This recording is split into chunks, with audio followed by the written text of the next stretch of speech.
হযরতে খুবাইব এমন একটি অবস্থায় অন্তিম মুহূর্তে তিনি আমার রাসূলকে এইভাবে ইজ্জত সিনিমিনি খেলবার কারণে তিনি তার প্রতিবাদ করলেন।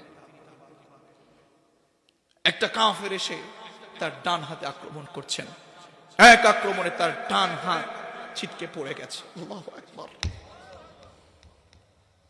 হযরত খুবাইব রাদিয়াল্লাহু তাআলা আনহু সেই অন্তিম মুহূর্তে একটা মুচকি হাসি দিলেন। সুবহানাল্লাহ পড়বেন। মুচকি হাসি দিলেন তিনি। মুচকি হাসি দেবার কারণে তাকে প্রশ্ন করা হলো, কিরে তুমি মুচকি হাসো কেন? আরেকটা আঘাত করলো বাম হাতে, বাম হাত ছিটকে পড়ে গেল। তিনি হাসছিলেন, কারণ তার সাথে আছে কি? কথা বলুন, আছে কি? তাকে বলা হলো, কিরে তুমি হাসো কেন? আরে তোমরা তো আমার অঙ্গহানি করছো, আর আমার রব আমাকে একটা একটা করে হুর দেখিয়ে আমাকে আনন্দিত করছে। সুবহানাল্লাহ পড়ে। একজন কাফের দূর থেকে এসে এমন জোরে একটা বড় তরবারি নিয়ে এসে আক্রমণ করলো, ডিরেক্ট সরাসরি বুকের উপরে আক্রমণ করলো, পেছন দিয়ে তরবারি বের হয়ে গেল। আল্লাহু আকবার। হে আমিরুল মুমিনিন, খলিফাতুল মুসলিমিন, আমি তখন মুসলমান ছিলাম না, তখন আমি প্রতিবাদ করতে পারি নাই। আমার দায়িত্ব ছিল হযরতে খুবাইব, আমি তখন প্রতিবাদ করতে পারি নাই। আমার যখন খুবাইবের এই ঘটনার কথা মনে পড়ে, আমার ভয় হয় যে আমি কত বড় অপরাধী। আমি এখন মুসলমান হয়েছি, কিন্তু আমার কাছে অপরাধের কথা মনে হয়, আল্লাহ যদি আমাকে এটার জন্য ধরে আমার খুব ভয় হয়। যখনই আমার এই ঘটনার কথা মনে হয়, তখন আমি একেবারে অজ্ঞান হয়ে পড়ি, আমার কোনো হুঁশ থাকে না। চিল্লায় বলুন আল্লাহু আকবার। ও আমিরুল মুমিনিন, খলিফাতুল মুসলিমিন, এই আমার চারটা অভিযোগের পক্ষে আমার জবাব। আপনি বলুন আমি কি অন্যায় করেছি? হযরত ওমর রাদিয়াল্লাহু তাআলা আনহু এমন বর্ণনা শুনে তার চোখ দিয়ে, দু চোখের কোণা দিয়ে পানি বেয়ে বেয়ে পড়তে লাগলেন, আর বললেন, ওগো সাঈদ, তুমি তো শুধুমাত্র কেবলমাত্র একটা অঞ্চলের একটা হিংসের গভর্নর ছিলে। তোমাকে আমি সরকারি যে কেন্দ্রীয় সরকারের যে গভর্নর, আমি তোমাকে সে দায়িত্ব দিয়ে দিলাম। তোমার মতো গভর্নর দরকার, তোমার মতো ন্যায়পরায়ণ গভর্নর দরকার, তোমার মতো পরহেজগার, তোমার মতো গভর্নর ইসলামের জন্য দরকার, দায়িত্বের জন্য তোমার মতো গভর্নর দরকার। কারণ তোমার মতো গভর্নর যখন থাকবে, সেখানে কোনো অন্যায় কাজ হতে পারবে না। কথা বলো ঠিক না? তাদের ভিতরে ভয় ছিল কার? জোরে বলেন, ভয় ছিল কার? মৃত্যুর ভয় আসবে, বিভিন্ন অন্যায় আসবে, বিভিন্ন অপরাধ আপনার সামনে আসবে, বিভিন্ন লোভ আসবে, সবকিছু বাদ দিয়ে একমাত্র একজনের জন্য নিজের জীবনকে উৎসর্গ করে দিতে হবে। তিনি কে? জোরে বলুন, তিনি কে? আমল করতে হবে, আমল করতে হবে। আল্লাহর ভয় অন্যায়গুলো ছেড়ে দিতে হবে। আল্লাহর ভয় ছাড়া নিজের জীবনকে গড়লে পড়ে যেই ভয়টা আপনার ভিতরে আছে, মুখের বলা ভয়, এরপরে আপনি সেই সুদ খান, ঘুষ খান, মিথ্যা বলেন, নিজেরা অন্যায়ের পথে থাকেন, এই ভয়কে আল্লাহর ভয় বলে। তাকওয়া শব্দের অর্থ কি? আপনারা বলবেন ভয়, এটা আমি জানি। দেখুন, তাকওয়ার সর্বপ্রথম অর্থ হচ্ছে, এটাকে ব্যাখ্যা করলে পরে পাবেন আত্মরক্ষা করা। তাকওয়া শব্দের অর্থ কি? বলুন বলুন, একটু মুখস্থ রাখবেন। উলামায়ে কেরাম আছেন, এরপরে সাধারণ মানুষ আছেন, একটু মনে রাখার চেষ্টা করবেন। তাকওয়ার এক নম্বর অর্থ হলো আত্মরক্ষা করা। এটার পারিভাষিক অর্থে যদি একটু ব্যাখ্যা করতে চাই, তাহলে তার অর্থ হবে যে কাজ করলে কিংবা যে অন্যায় করলে, যে অপরাধ করলে আমার রব বেজার হয়ে যায়, রাগ হয়ে যায়, সেই বেজার থেকে নিজেদেরকে হেফাজত করার নাম হচ্ছে তাকওয়া। সুবহানাল্লাহ পড়েন। তার মানে আমি যখন চিন্তা করি, আমি যখন কাজ করি, আমার চিন্তার মধ্যে খারাপই আছে, আমার কাজের মধ্যে খারাপই আছে, এই সকল খারাপ কাজগুলো করলে একজন বেজার হয়ে যায়। তিনি কে? একজন অসন্তুষ্টি হয়ে যায়। তিনি কে? তার সেই অসন্তুষ্ট থেকে নিজেকে বাঁচানোর নাম হচ্ছে তাকওয়া। এজন্য হযরতে আলী বললেন, কয় জিনিসের নাম তাকওয়া? জোরে বলেন। এক হলো খাউফুম মিনাল জালিল, কার ভয়? মহামহিম আল্লাহর ভয়। আল্লাহর ভয় যদি নিজের অন্তরে থাকে, সে ব্যক্তি যখন সালিশদার হয়, সে ব্যক্তি যখন প্রধান বিচারপতি হয়, সে ব্যক্তি যখন বিচারক হয়, সে ব্যক্তি যখন রাজা হয়, মেম্বার হয়, চেয়ারম্যান হয়, সে কখনো অন্যায় অপরাধ করতে পারে না। ঠিক কি না? এজন্য আমরা একজনকে ভয় করব, তিনি কে?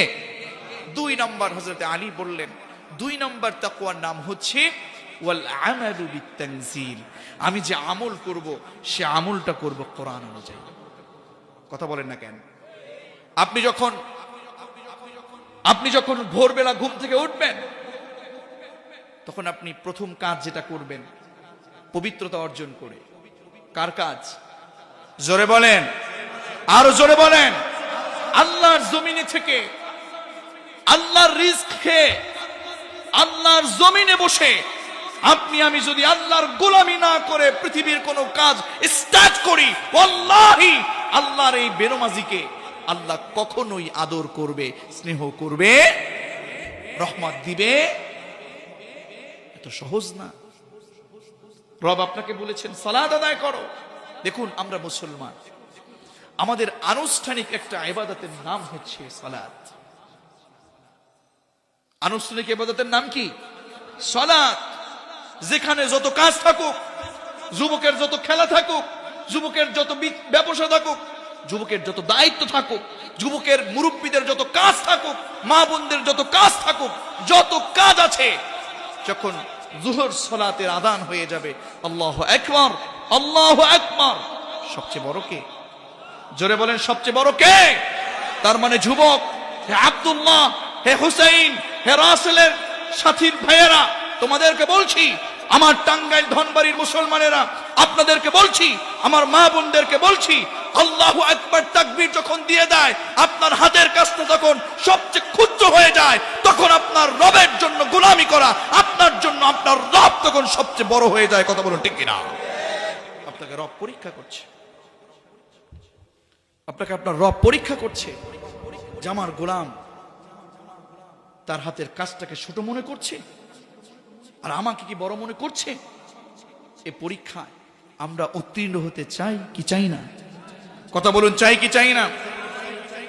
আমরা আপনাদের এখানকার মসজিদে সালাত আদায় করেছি। আপনাদের মসজিদে আমরা দেখলাম, আপনাদের মডেল মসজিদে সালাত আদায় করছি। যখন সালাত আদায় করলাম, মাগরিবের সালাত আদায় করলাম, দেখলাম মাত্র পুরোপুরি 2 কাতার হয় নাই। বলেন তো, আপনাদের ধনবাড়িতে কি 2 কাতারই খালি মুসল্লি আছে? কথা বলেন না কেন? আপনারা কোথায় ছিলেন? আপনারা, আমরা রবকে কেন ভয় পাচ্ছি না? সালাত আদায় করতে হবে, এটা কার অর্ডার? জোরে বলুন, কার অর্ডার? আমরা সারাদিন বলছি, আপনাদের সভাপতি মহোদয়, আমাদের মোহতারম মুরব্বি উস্তাদ সমতুল্য, তিনি বলছেন, কিন্তু আমরা যতটা বলছি, আমার চাহক আমার ভাইয়েরা, আমার দিনের কাজ শুরু করব কার গোলামি দিয়ে? দিনের কাজ বা রাতের কাজ শেষ করব কার গোলামি দিয়ে? আল্লাহর গোলামি চলবে, আল্লাহর আযান চলবে। আল্লাহর আযান, আল্লাহু আকবার, সবচেয়ে বড়ত্ব ঘোষণা করি একজনের, তিনি কে? আর এই দেশটাকে বিভিন্ন সময় বিভিন্ন জাতিরা কিংবা মুসলিম বিরোধীরা বিভিন্নভাবে এদেশ থেকে ইসলামকে উৎখাত করার চিন্তা করে। কথা বলুন ঠিক কিনা? ওরা জানে না, ওরা বুঝতে ভুল করছে। ওরা যদি বুঝতো যে এখানে কোনোভাবেই চেষ্টা করলে চলবে না, কারণ যে দেশে আল্লাহু আকবার ধ্বনির মাধ্যমে, আল্লাহু আকবার ধ্বনির মাধ্যমে সূর্য ওঠে, যে দেশের আল্লাহু আকবার তাকবীরের মাধ্যমে সূর্য ডোবে, সে দেশে আর কিছু থাকবে না থাক, আমার রবের কোরআন থাকবে। এই কথা বলুন ঠিক কিনা? সে দেশে আর কিছু থাকবে না থাক, আমার রবের ইসলাম থাকবে। এই কথা বলুন ঠিক কিনা? এই ইসলামকে প্রতিষ্ঠা করবার জন্য ইসলামী আন্দোলন বলুন, কোরআনের আন্দোলন বলুন, সালাতের আন্দোলন বলুন, আমাদেরকে জীবন উৎসর্গ করেও সেটার পথে আমাদেরকে অবিচল থাকতে হবে। কথা বলুন ঠিক কিনা? তাহলে আমরা আমল করব কোরআন দিয়ে। কি দিয়ে আমল করব? কোরআন দিয়ে যদি বিচার করে, সে বিচারের মধ্যে কোনো ঝামেলা থাকে? কোরআনের আমল করে যদি কেউ আমানতদারিতা করে, সে আমানতের মধ্যে কোনো ঝামেলা থাকে? কথা বলেন না কেন? হযরতে ওমর রাদিয়াল্লাহু তাআলা আনহুর কথা বলছিলাম। তার যুগে তিনি এক ঈদের সময় তার জামা, তার বাচ্চার জামা তিনি ক্রয় করতে পারছেন না, অর্থ নাই। এত বড় আমানতদার ছিলেন আমাদের হযরতে ওমর। আল্লাহু আকবার বলবেন না? কোরআনের আমল যারা করবে, সেটা যেই অঙ্গনে করুক, সেই অঙ্গনটাই সুষ্ঠুভাবে চলবে। কথা বলুন ঠিক কিনা? তিনি চিঠি লিখলেন, আমিনু হাদিহিল উম্মাহ উবাইদা ইবনুল জাররাহ। আপনাদের কষ্ট হচ্ছে নাকি? উবাইদা ইবনুল জাররাহ, তার কাছে আমিরুল মুমিনিন হযরত ওমর চিঠি লিখলেন। হে বাইতুল মালের সম্পাদক, বাইতুল মালের দায়িত্বে ছিলেন তিনি, নাম হচ্ছে উবাইদা ইবনুল জাররাহ। বিশ্বনবী তাকে খেতাব দিয়েছেন আমিনু হাদিহিল উম্মাহ। সুবহানাল্লাহ পড়বেন না? হযরত ওমর চিঠি লিখলেন, ওগো উবাইদা ইবনুল জাররাহ, আমি ওমর বলছি, আমার বাড়িতে ঈদের জামা কেনার মতো অর্থ নাই। আমার স্ত্রী আমার কাছে বলেছেন, চিঠি লিখলাম, সুযোগ করে আগামী 1 মাসের অগ্রিম বেতন আমার জন্য একটু বরাদ্দ করে দিও। টাকা নাই, আগামী 1 মাসের বেতন চেয়েছে, অন্য কোনো ভাতা চায় নাই, আগামী 1 মাসের বেতনটা অগ্রিম চেয়েছে। চিঠি যখন পৌঁছল, বাইতুল মালের দায়িত্বশীল উবাইদা ইবনুল জাররাহর কাছে যখন চিঠি পৌঁছল, উবাইদা ইবনুল জাররাহ চিঠি যখন পেলেন, দেখলেন আমিরুল মুমিনিন খলিফাতুল মুসলিমিন হযরতে ওমরের বাড়িতে ঈদের জামা কেনার মতো টাকা নাই। টাকা চেয়েছে 1 মাসের অগ্রিম বেতন। যখন এমন অবস্থা পেলেন, এমন চিঠি পেলেন, চিঠির উত্তর দিয়ে একটা চিঠি পাঠিয়ে দিলেন। একটা চিঠি যখন পাঠালেন, হযরতে ওমর রাদিয়াল্লাহু তাআলা আনহু যখন চিঠিটা খুললেন, খোলার পরে তিনি প্রথমে দেখতে পেলেন চিঠির উত্তরে উবাইদা ইবনুল জাররাহ বললেন, ওগো আমিরুল মুমিনিন খলিফাতুল মুসলিমিন, সালাম নিবেন, আর আপনার কাছে আমার 2টা আবেদন আছে, 2টা আবদার আছে। 2টা জিনিসের গ্যারান্টি যদি আপনি ওমর দিতে পারেন, আমি তাহলে আপনার জন্য আমি 1 মাসের অগ্রিম বেতনটা আমি আপনার জন্য বরাদ্দ করব। কত বড় আমানতদার! 2টা জিনিসের গ্যারান্টি যদি আপনি আমাকে দিতে পারেন, কয়টা জিনিস? জোরে বলেন। তাদের আমানতদারিতা, তাদের এই অর্থনৈতিক সিস্টেম, তাদের এই বিচার সবকিছু চলতো কি দিয়ে? জোরে বলেন, জোরে বলেন। কোরআন দিয়ে চলার কারণে জবাবদিহিতামূলক রাষ্ট্রে খলিফাতুল মুসলিমিন হযরত ওমর কি 2টা জিনিসের গ্যারান্টি চাইলেন।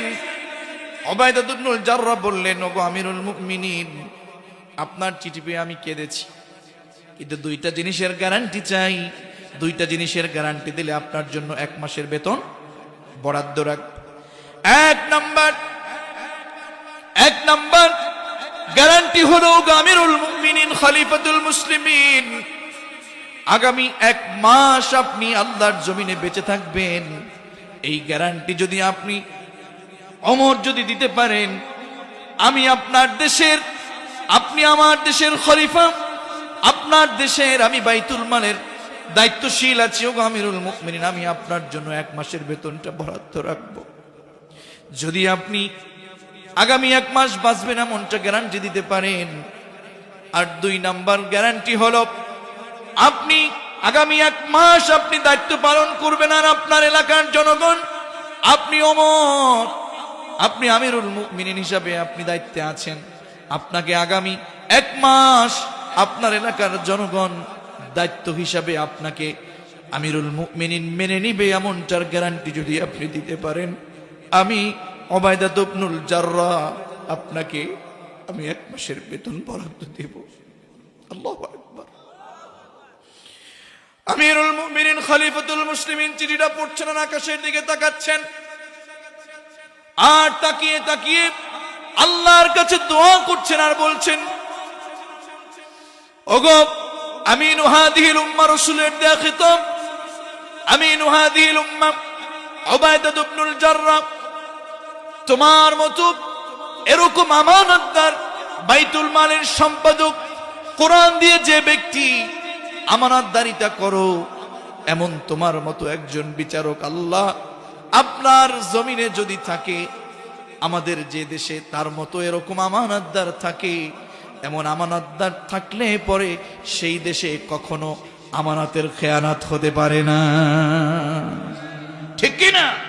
আজকে দেখা যায় এত ব্যবসা, এত উন্নয়ন, এত আমদানি, এত রপ্তানি, এরপরেও অভাব আর অভাব। কথা বলেন না কেন? এই জিনিসের দাম, সেই জিনিসের দাম, এত দাম আছে না নাই? কথা বলুন, আছে না নাই? দুর্ভিক্ষের সংবাদ দেখা হয়, অভাবের সংবাদ দেখা হয়, সবাই পায়, আর আমার দেশের চাষিরা দাম পায় না। কথা বলে ঠিক কিনা? কোরআনের আমল দিয়ে যদি প্রত্যেকটা সেক্টরে আমানতদারিতা থাকতো, সেই দেশে কখনো দুর্ভিক্ষের কথা আসতো না। ঠিক কিনা? কোরআনের আমল দিয়ে যদি নিজের জীবনটাকে গড়া হয়, নিজের পারিবারিক জীবনটা গড়া হয়, আমার মা বোন আপনাকে বলছি, আপনার জীবনটা যদি আল্লাহর কোরআন দিয়ে সাজানো হয়, তাহলে আপনার সমাজে, আপনার বাড়িতে কখনো তলাক বলেন, বিভিন্ন ভাবে অপসংস্কৃতির সিস্টেম বলেন, বিভিন্ন ভাবে সংসার ভেঙে যাওয়ার গল্প বলেন, এরকমটা হওয়ার কথা ছিল। আপনি পর্দায় থাকুন, আপনি আপনার স্বামীর পরিপূর্ণ হক আদায় করুন, আর আপনারা এখানে বসে আছেন, আপনার স্ত্রীর হক নষ্ট না করে, আপনি মোবাইলের মধ্যে বিভিন্ন ভাবে সময় নষ্ট না করে আপনার স্ত্রীকে সময় দিন, স্ত্রীর সাথে সুন্নাহ ভিত্তিক আমল, আচরণ, চরিত্র দেখান। আল্লাহর কসম করে বলছি, আপনার বাড়িতে শান্তির অভাব হবে না, হবে না, হবে না। কথা বলে ঠিক না? তাহলে কয় জিনিসের নাম তাকওয়া? কথা বলেন, আরো জোরে বলেন। 4 জিনিসের নাম তাকওয়া। তাহলে আমার জীবনটা কি কার ভয়ে সাজানো লাগবে? জোরে বলেন। আর আমার জীবনটাকে কোরআনের আমল দিয়ে আমাকে পরিপূর্ণ করতে হবে।